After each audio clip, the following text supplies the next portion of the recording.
Chuck Todd is NBC's political director and moderator of Meet the Press. Chuck, good morning. It's good to see you. First question, who is your interior decorator? What a beautiful new studio, my friend.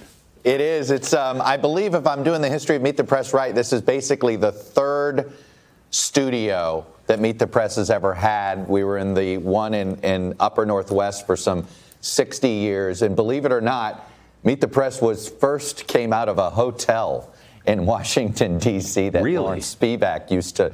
Well, now it's a hotel. It was back then both a hotel and a apartment building. And I believe he lived in the building where he worked. He lived above the store, as they say. Well, Chuck, by the looks of it, you could live in that beautiful new studio. I wouldn't mind. Look forward to It's more nice. of that. Yeah, it's very nice. So let's talk a little business here. This is our first Sunday together with a new president.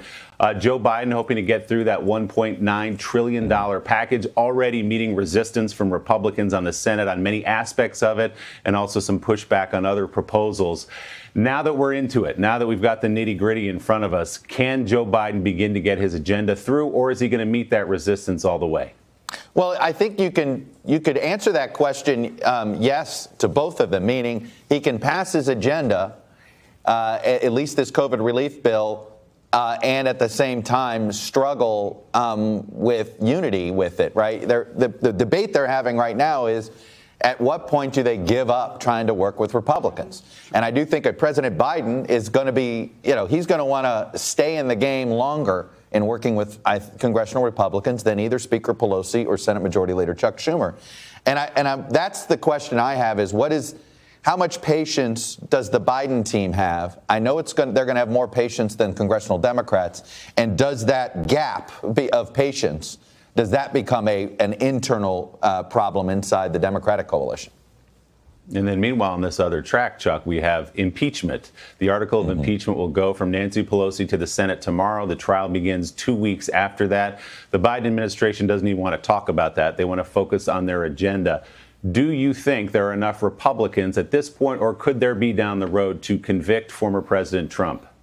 Well, the fact that Mitch McConnell is doing everything he can to legitimize this process, which I think in itself is a fascinating tell. He has made it clear, they asked for 3. The Trump folks wanted 3 weeks. Schumer gave him 2, and Mitch McConnell said, this is great. He is selling the fairness of this trial, which I think is a fascinating tell. Look, how many more stories like this Justice Department scheme that is now surfacing that we found out about? How many more of those between now and February 9th, Willie, come out? I mean, that's the question I have. The totality of everything that has happened and what Donald Trump did from approximately January 1st to January 20th in his attempts to overturn this election, the Georgia phone call, now the scheme at the Justice Department, the Capitol insurrection. I just think that is piling up, and I do think it makes 17 Republican votes for conviction more possible than ever.